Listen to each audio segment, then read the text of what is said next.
Good morning friends.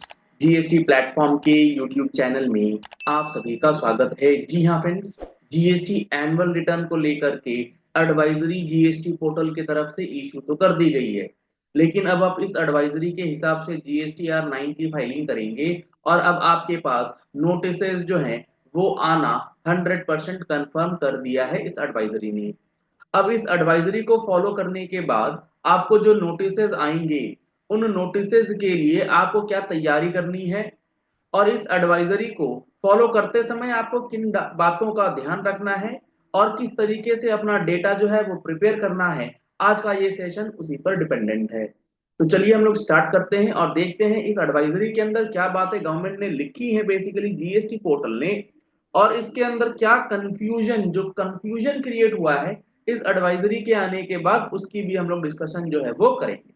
अब जो ये एडवाइजरी आई है, इस एडवाइजरी के अंदर गवर्नमेंट ने जीएसटी पोर्टल ने क्या बातें बोली हैं एक बार फटाफट से समझ लीजिए, और फिर इसमें इसके अंदर आपको नोटिसेस किस तरीके से आएंगे वो विद एग्जांपल समझेंगे।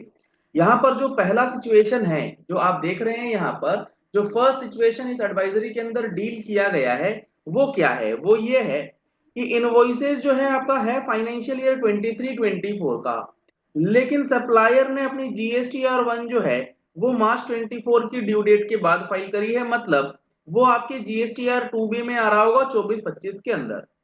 अब इसको आप समझेंगे अगर, तो मान लीजिए एक पर्सन है XYZ, उसके पास मार्च 24 का एक टैक्स इनवॉइस है जिसका इनपुट टैक्स क्रेडिट है 1 लाख रुपए। अब इसका जो ये सप्लायर है, ये जो मार्च में इनवॉइसेस आए हैं, ये इनवॉइसेस जिस सप्लायर ने इशू किया है, उसने क्या करा, अपनी मार्च 24 की रिटर्न जो उसे फाइल करनी थी 11 अप्रैल 24 तक, उसने फाइल करी है मान लो आप 20 अप्रैल 2024 को।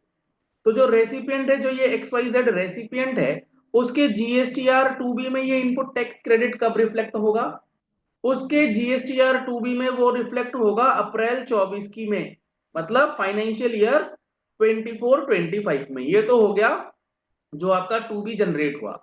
अब आइए जीएसटीआर 9 के अंदर। अब जब जीएसटीआर 9 में आप जाएंगे तो टेबल 8A है आपके पास। उस टेबल 8A के अंदर डेटा कौन सा उठा रहा है, वो डेटा उठा रहा है 2B का, और वो भी 23-24 का 2B का डेटा। अब इस 23-24 के 2B के डेटा में ये 1 लाख रुपए का इनवॉइस तो रिफ्लेक्ट होगा नहीं, क्योंकि वो तो 24-25 में है, और आपने भी ये इनपुट टैक्स क्रेडिट 24-25 में क्लेम किया होगा, यानी कि अप्रैल 24 में। तो ये 23-24 का आईटीसी आपने 24-25 में क्लेम किया। अगर हम लोग इन सिंपल टर्म्स बात करें कि 23-24 का आईटीसी 24-25 में, अब ये लाइन जो मैंने बोली अभी, ये 23-24 का आईटीसी हमने 24-25 में क्लेम किया, क्या ये लाइन सही है? अगर हम लोग सेक्शन 16(2) को पढ़ते हैं तो ये लाइन अपने आप में गलत है, लेकिन इस एडवाइजरी के आने के बाद आपको ये लाइन मान करके चलनी है, क्योंकि एज पर सेक्शन 16(2) क्या कहता है कि आपको इनपुट टैक्स क्रेडिट की एलिजिबिलिटी ही तब आएगी जब आपने वो पूरे कंडीशंस फुलफिल कर दिए। तो जब हमारे 2B के अंदर आया ही ये अप्रैल 24 के अंदर, तो ये 23-24 का आईटीसी रहा कैसे, ये तो 24-25 का आईटीसी हो गया। खैर, उस लाइन को अभी थोड़ा सा और आगे देखते हैं। अब यहां पर आपके 2B में as per the latest updation in GSTR 9(8)A जो 2B का डेटा है वहां पे आ रहा होगा जीरो फिगर। उसके बाद जो टेबल 8B है, जो आप बेसिकली 3B में क्लेम करते हैं, और टेबल 6B में जो अमाउंट आप फीड करते हैं वो फिगर आता है। तो ये 23-24 का आईटीसी था, आपने 24-25 में लिया होगा, मैं मान के चल रहा हूं। तो यहां पर आपके पास 6B में भी आ रहा होगा जीरो, क्योंकि आपने 23-24 में कुछ क्लेम नहीं किया होगा।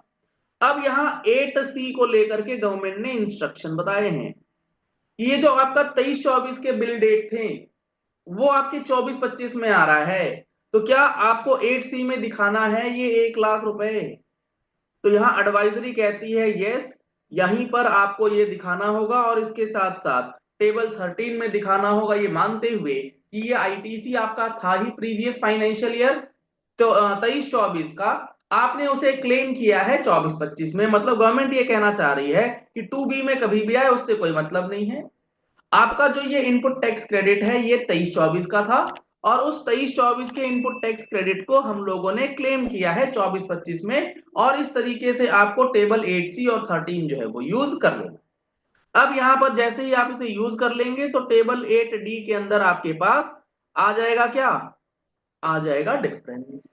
और इस डिफरेंस का नोटिस आपके पास 100% आएगा ही आएगा। इसमें कोई किंतु परंतु जो है वो नहीं है, क्योंकि एडवाइजरी है तो जरूरी है पोर्टल की ही, लेकिन आज से 3 साल के बाद नोटिस आएंगे सेक्शन 73 के अंदर, और उस डेट तक आपको पता ही नहीं होगा कि ऐसी कोई एडवाइजरी भी आई थी।